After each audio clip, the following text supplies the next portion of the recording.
What's up, everybody? This is Connor Williams for the Los Angeles Rams running back, and I'm tuned in with the Fantasy Football Counselor. Happy Wednesday, everybody, aka Happy Hump Day. Welcome to the show, Jim. We got an exciting one here for everybody. We are talking about 7 players you want to avoid to let your idiot league mates draft. Let them have these guys. You don't want these guys on your roster. Trick them. And if it's an auction draft, queue these guys up on the auction so they can bid on them and waste their, money. So at the end of the day, guys, do not draft these guys. Let your idiot league mates do it. I'm excited to dive into this list. Welcome to the show, Jim. Hey, how you doing there, counselor? Hey, guess what, man? It is the 31st. This is the last month without any football in it. It's football next month. Isn't that awesome? That's really good news, man. And you know what? It's already picking up, man. Like I could see my numbers ramping up on all platforms. Everybody's excited. Everybody's ramped up, but people are still kind of in their summer mode, like whether they're going camping, fishing, boating, traveling with the family, Disney, whatever they're doing, they're still kind of in that mode. And I find that more people kind of really kick it up in August, even though they're still kind of in that summer mode. But I just find that, with preseason starting, football's in full flow, there's more engagement and more excitement. This is the tipping point where it goes from, we're traveling at a relatively high speed and we go right to the moon in regards to fantasy football as soon as August 1st hits. Dude, I'm so excited. It's here. Really Absolutely, is. Man. I can't wait. I've been doing tons of drafts all summer, but the big drafts that I have, the high stakes drafts and such, those are all scheduled to happen in either August or September. So I've got all the big stuff still in front of me here. I'm just doing a bunch of low stakes best ball right now, but that's what I've been doing all summer. See, that's where you and I differ. And like a perfect example, I'm going to keep talking about him, and he could end up busting, but it's a very unlikely. I mean, this guy is primed for a big season. We're hearing it at a training camp. But if, for example, Keon Coleman, right? He's already gonna start rising up the ADP. They're already talking about him being the wide receiver 1 there. He looks athletic. He looks like an athletic anomaly was one of the quotes I heard, I think, from one of the beat writers. So again, I drafted in June. I've got Keon. I got him in round 8 or 9. But I don't want to pay a 4th round pick or a 3rd round pick for Keon Coleman come near the draft because I'm able to scout this out, right? I'm able to see it. By the time you draft or some of these other people say, well, I'm going to just wait till, August 31st or like the day before the season starts, the sheep are already kind of sniffing this stuff out, a couple days before the NFL season. They kind of know that Keon could break out. But when you draft in June or even now, like if you get it drafted now, they're still kind of sleeping. And when the season hits, then they'll be like, we told you the whole time, Keon Coleman, where I have documented receipts where people are saying Curtis Samuel across the board. I'm keeping them. I've got receipts and I'm going to be starting to blast and expose some of these people. So, it's just crazy, man. It's like, I like to draft early because again, everybody's sniffing things out. I don't like that. Yeah, and the thing is, though, you also have the overhyped players, and the overhyped players also get pushed up the draft board, and it means there's actually decent players that kind of pop out the bottom, decent wide receiver 2s and stuff in the late rounds, like as an example, last year, Jacoby Myers was a guy that was like available after round 12 in these late drafts. And he was like a great asset for your fantasy team with very low cost associated with it. So, there's the good and the bad, but, right. And the other issue is injuries, right? We haven't seen any big injuries yet, or season-ending injuries, knock on wood, that doesn't happen, knock on wood. Right.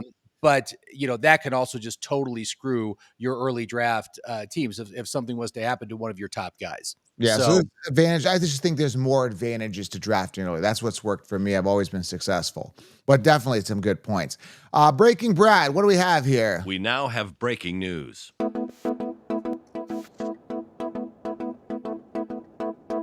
God, I love the newsroom. I love Breaking Brad. A couple of highlights here I want to just mention here. Nothing crazy.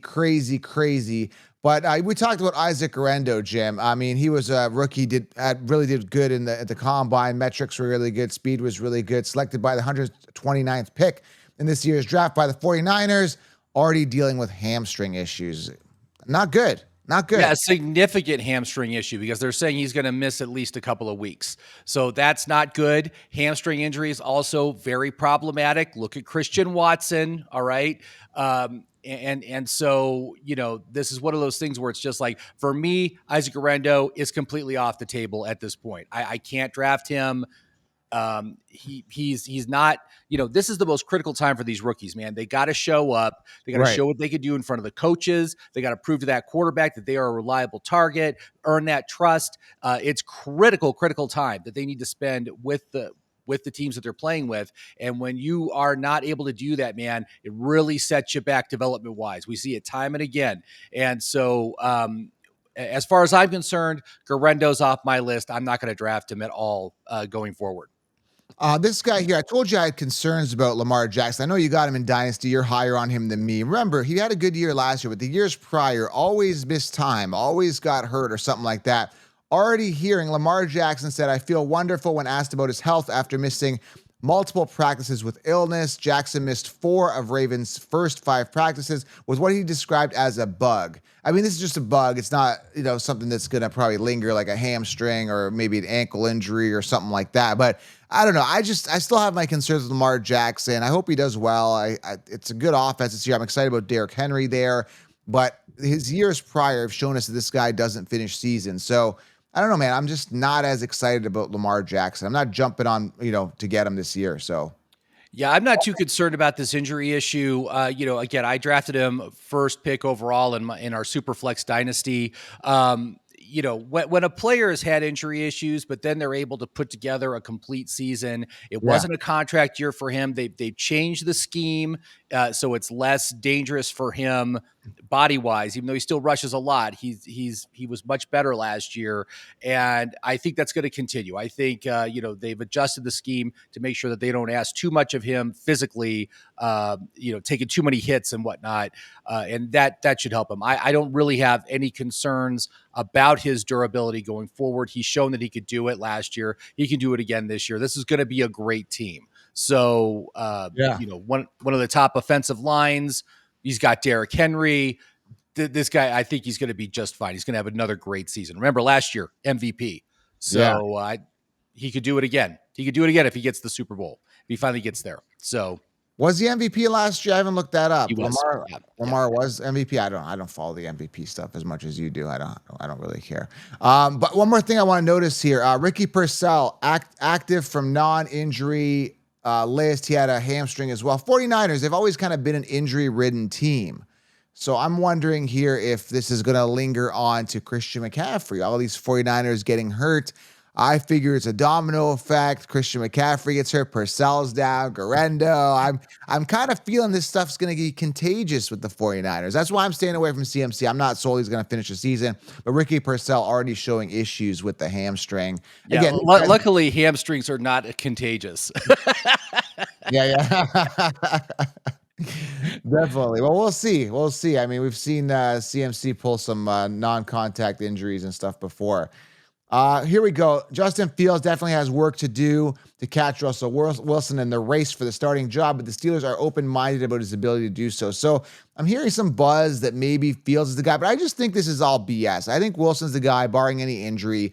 They're just kind of like, I think they're almost like, they know that they drafted him as a backup. They just can't come out and say, you're the backup. It's like they got to make it exciting and kind of keep Russell Wilson on his toes, but it's BS. Like, Fields sucks. He's had 3 years to wow us, and we're not wowed. And some people say, well, it was the offense, it was the coaching, blah, blah, blah, blah. If you're a good quarterback, example, Pat Mahomes, you could do anything with anybody around you. I'm just done with this BS excuses, Jim. I mean, he's a backup. He's a bench warmer. He's an expensive one at that, but that's it. I don't see Russell Wilson losing the job unless he does something completely catastrophic. I mean, he's just too good of a veteran guy to just sit down and bench. Like, you wouldn't see, like, Ben Roethlisberger, near the tail end of his career get benched. Like, you wouldn't see Tom Brady near the tail end of his career get benched. I'm seeing the same thing. You're not just going to bench Russell Wilson just because, I don't see it, man. What do you think? Do you think Fields gets a start this year? I don't know.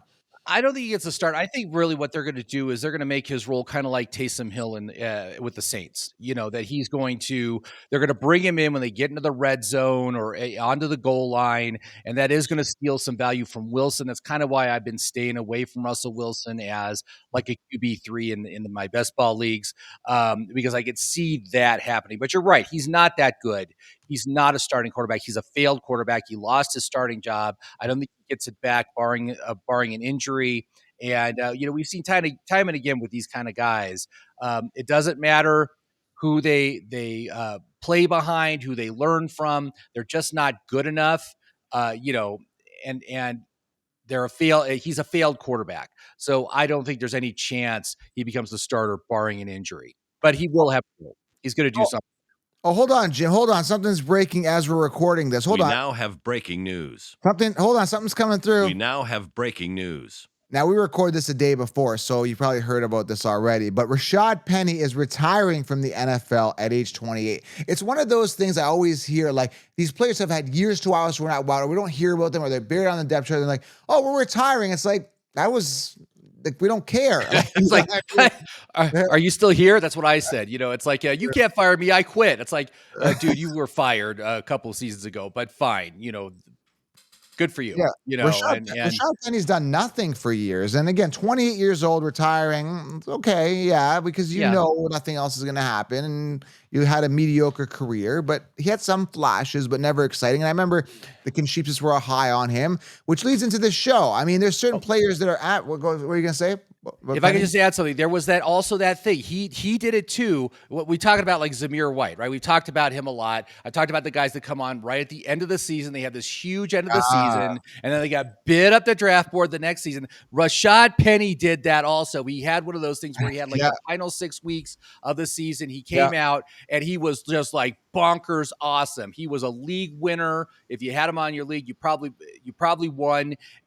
Just massive usage, and everyone was like, yeah, here he is. He's finally back. And he went like third round or second round the next year. And again, did nothing. That's another example of of what I see like a Zamir White situation. That's why I'm so reluctant about that guy. But I just remember that as you mentioned his name, because I hadn't thought about Penny in several years. But fool's gold. I'm not sold on people like him. So speaking of not sold on people like him, let's get right to it, man. I'm excited to dive into this, man.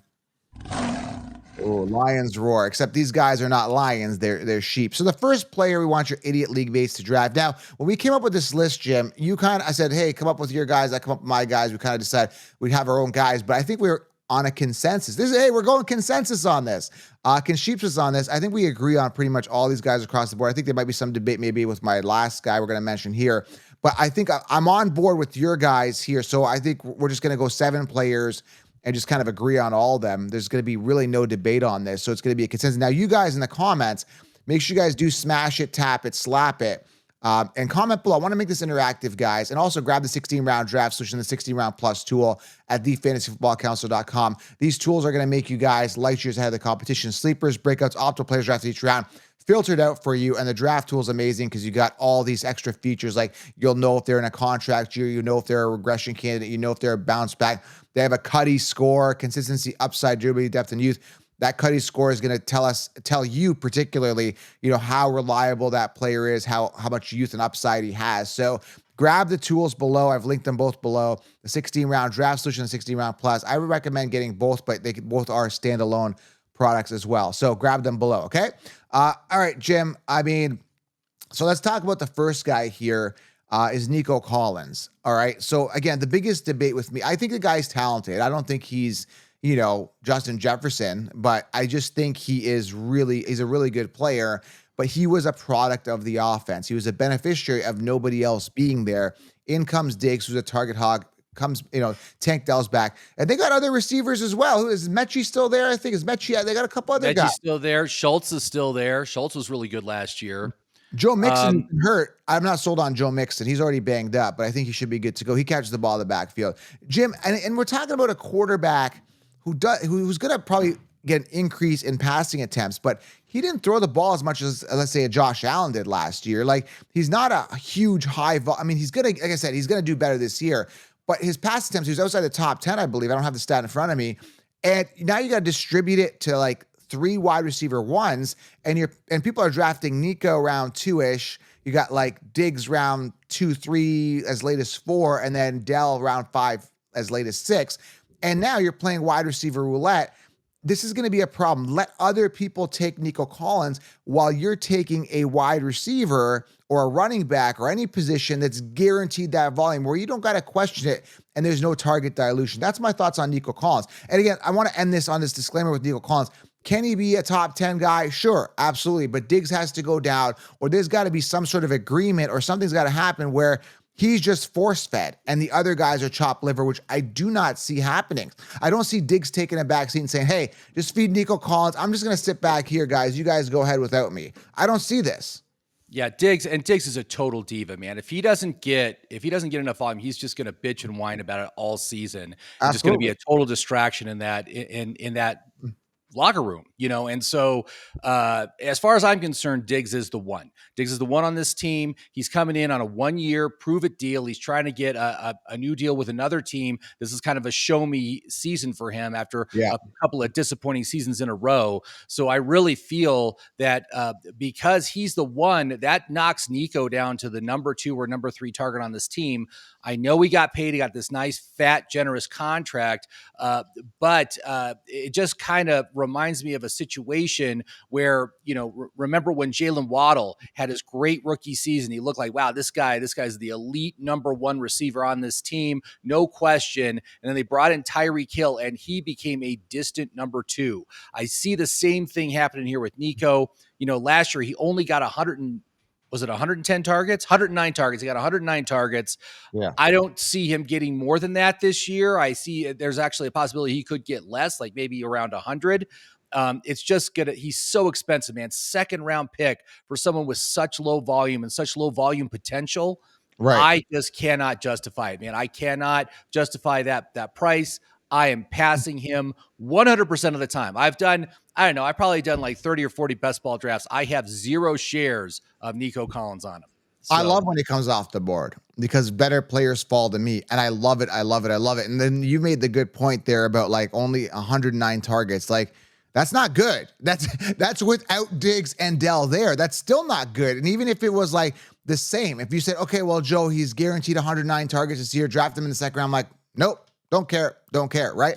I want to see more. If I'm drafting a guy in the 2nd round, I'm expecting 150 plus targets minimum. Like, I want more. Give me more. And this is going to be crazy, man. This is going to be a big bust. Or like I said, Diggs takes a back seat, which is very, very unlikely. All right. Next guy here. Let's move on here. And speaking of more, I want more.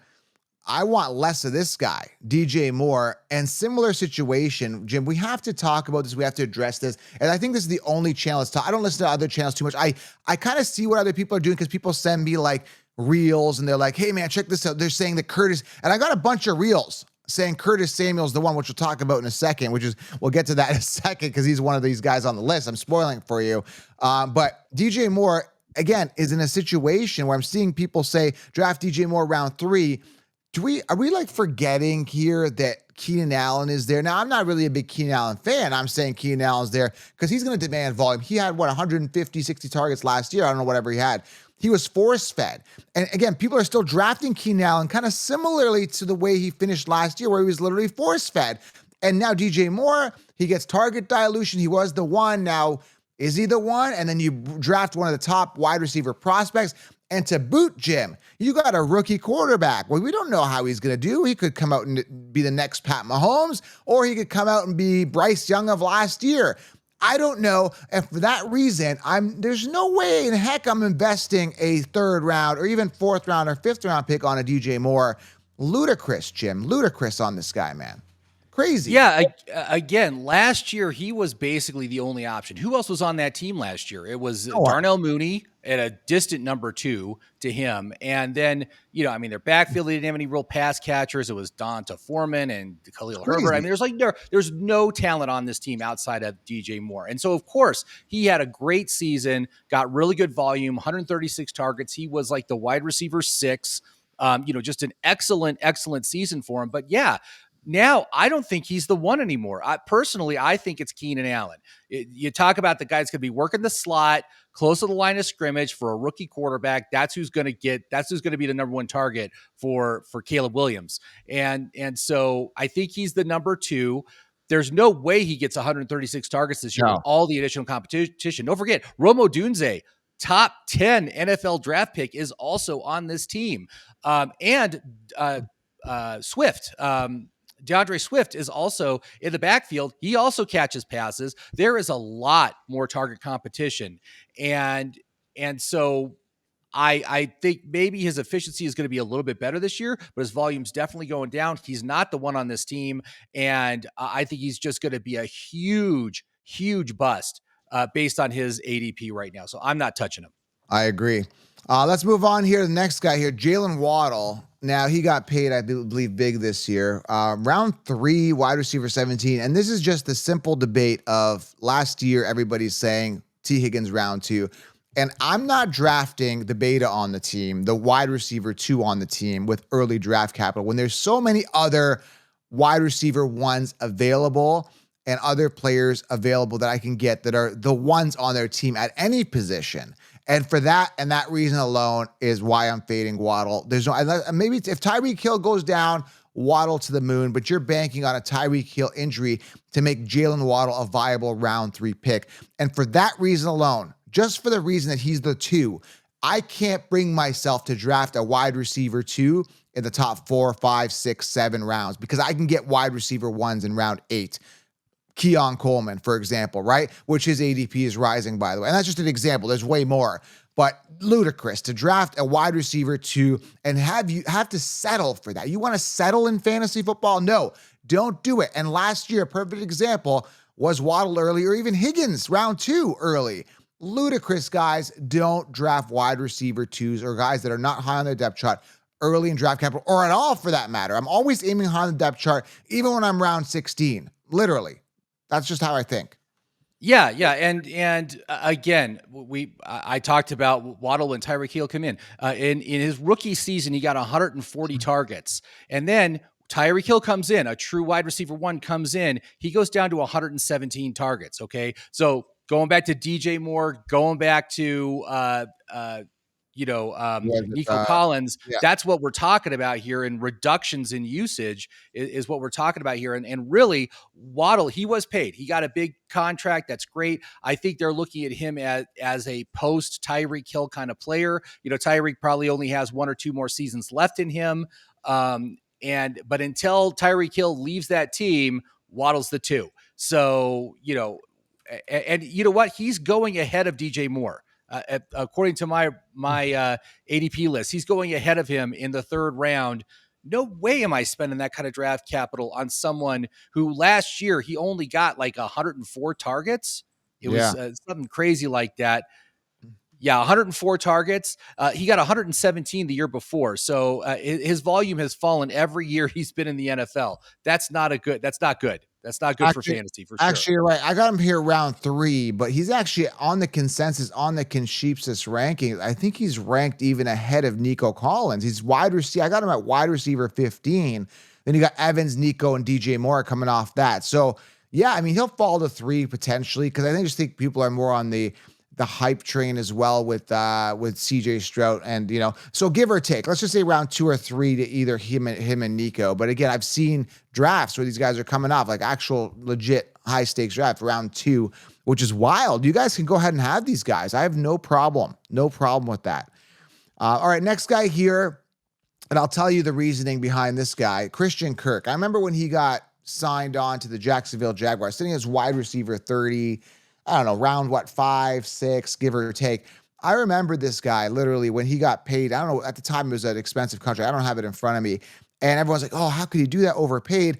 And last year he proved he's the beta on that team. Calvin Ridley, man, he came on there and became the 1. As soon as somebody folds and submits and becomes the 2, and he was always kind of a 2 guy. He was paid like a 1 when he came on, but no.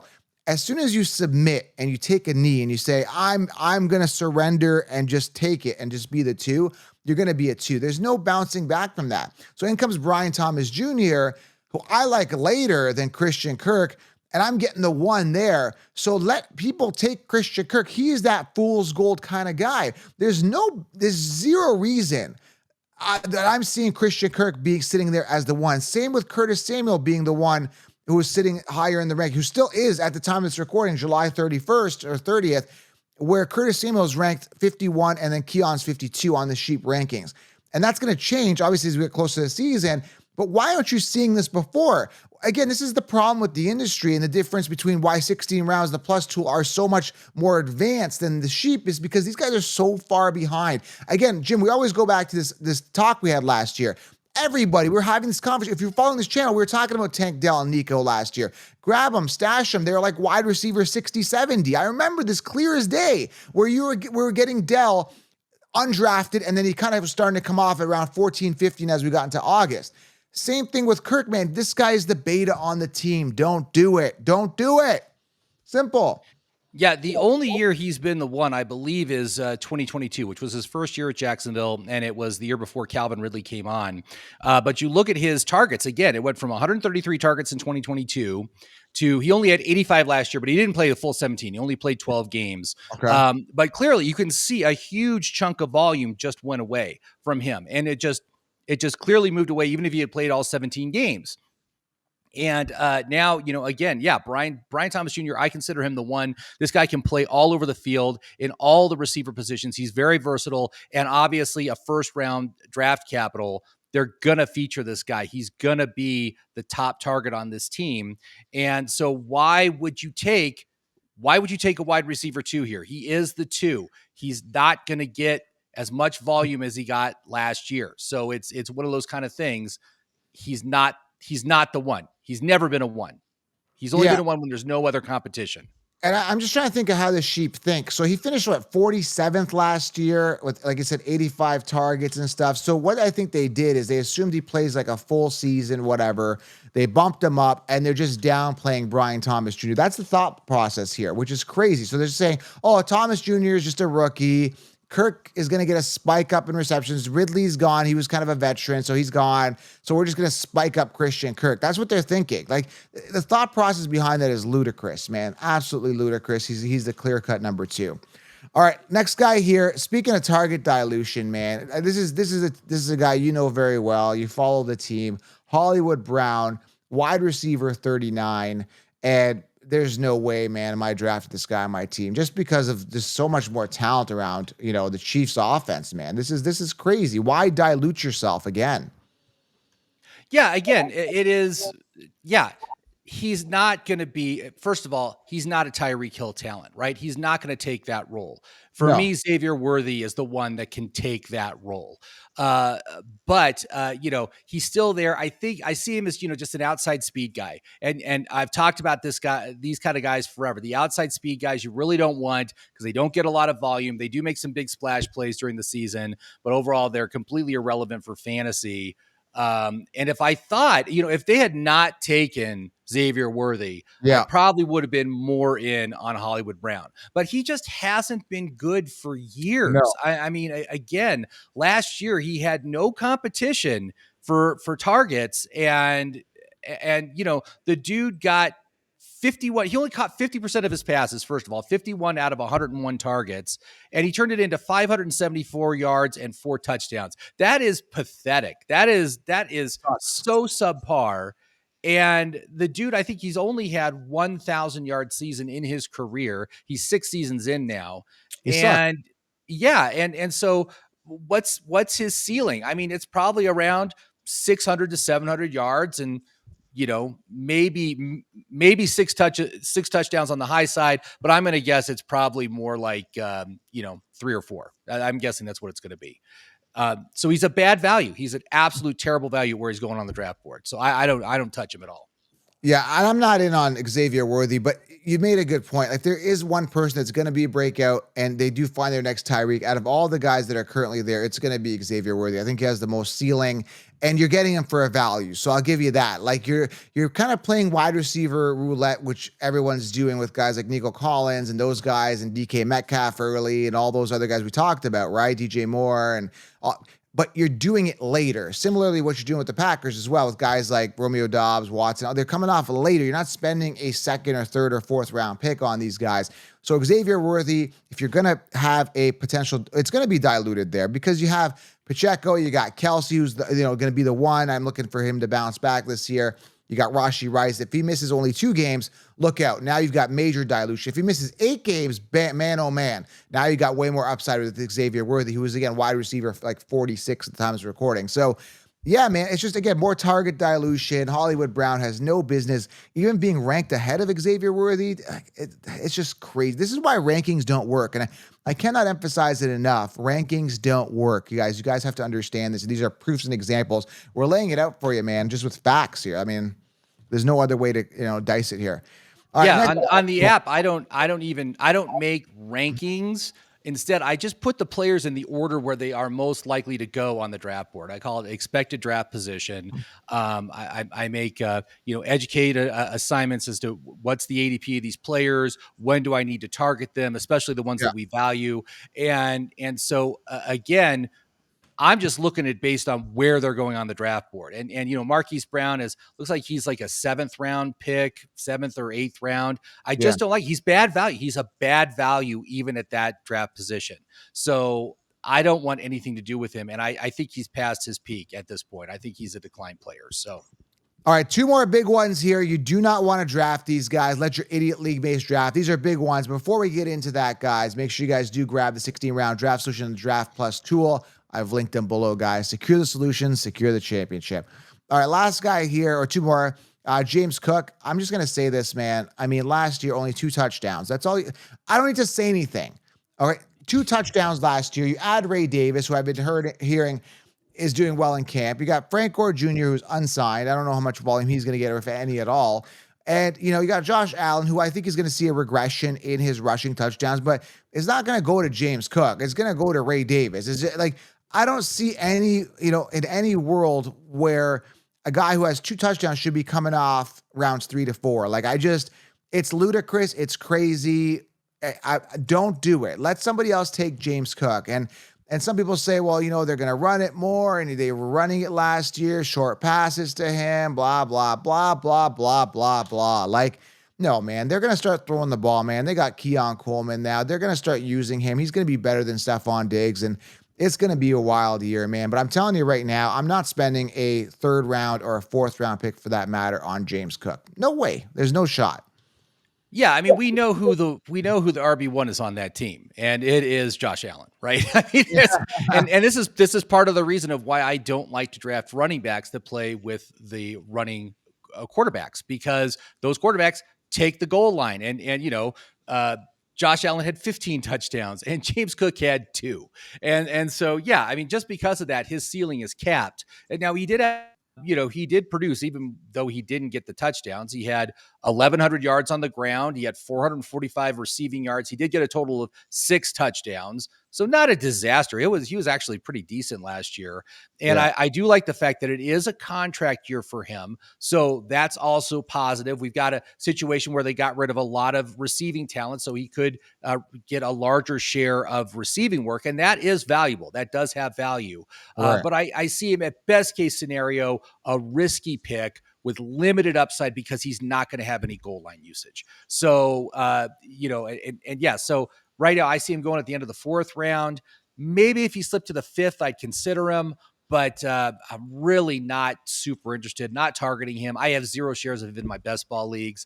Again, it's just because of that limited upside that he offers, because Josh Allen is there. So, yeah. All right, last guy here. Yeah, don't draft James Cook. Last one, let your idiot league mates take this guy. And here's the thing, man. I actually had a couple people send me a couple reels from some podcasts that are out there that are well known, that are pushing Curtis Samuel. So I've got receipts on this, which I'm going to be happily sharing across the board, where they're stating that Curtis Samuel is the wide receiver 1.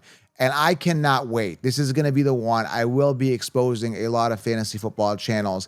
If Curtis Samuel becomes the wide receiver 1 to Keon Coleman, I'm probably going to quit fantasy football. I'm saying it right now. No, seriously. That's how confident I am. I'm really going to probably lay down and say, man, I suck at fantasy football. I'm going to come out and say I was wrong, and I admit it. But I guarantee you that the people that are all saying Curtis Samuel, wide receiver one right now, are not going to say, I suck and I'm sorry. They're not going to say that. But I'm going to actually expose them and post it. So straight up, man, Curtis Samuel is not the wide receiver one, yet everybody keeps pushing it. He sucks. I don't think he's had a 1,000-yard receiving season his entire career. And people are making excuses. Well, now he's finally got a good quarterback, and Keon Coleman can't separate, and he's a rookie, and they're just gonna be throwing it to James Cook, and blah blah blah blah blah blah blah. There's no way am I drafting Curtis Samuel on my team. The guy is garbage. He sucks. He's not a good player, and they've already talked about making him a running back. I mean, if you're the best, you don't see the best wide receiver ones. Hey, Justin Jefferson, man, Jamar Chase. Hey, CeeDee Lamb. We're going to make you a running back this year. We're going to use you as a running back. Like, have you ever heard that, Jim? Like the top wide receiver being used as running back? Debo's one. Right. But that's an anomaly. I don't. Yeah, but Debo's a special talent. He's way better than Samuel. So still, but then he's still not the one because AU came in and took that job from him. You don't see Addison come in and just take the job away from Jefferson. Like that's what I mean. I think Debo's even kind of like, he's not a true one. He's kind of a one, but he's not, So I don't know, man. I'm completely out. Let your idiot league mates draft these guys. That's all I got to say. Samuel sucks. Yeah, I mean, he's never been a one. He's been in the league for 8 years. We know what this guy is. And at best, he's a 3, right? He's a flex play. And so I wouldn't expect anything more than about 100 targets out of the guy for this year. He is definitely not the one on this team. That is ridiculous. He's never been a one-level talent. We've never seen it. Why would he all of a sudden have it on the Bills? He's not going to have it. It's not happening at this late stage. I just completely dismiss it out of hand because of that. Yeah, you look at the amazing youth and talent of someone like Keon Coleman and what we're seeing in training camp right now versus what we know what Curtis Samuel is. We know what he's going to do. We know how they're going to use him. They're probably going to use him on kickoffs and punt returns. They're going to use him a bit in the running game, and he's going to have a role on the receiving game, but he's not going to be exceptional at any of them.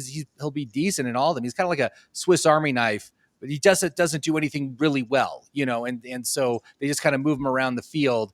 Very limited amount of points he can score here. I'm not interested. I just think at that point in the draft, there's other players that I'm much more interested in. He's like going about 10th round. I'm not interested in him at that point. So this came across my feed right now. We're talking about not drafting DJ Moore. Check this out. Caleb Williams throws a dime to Rome Odunze. So, I mean, you never know, man. Rome could be the one. There's nothing saying that he's not the one. He's very talented. So it's just a mess at wide receiver in a lot of situations.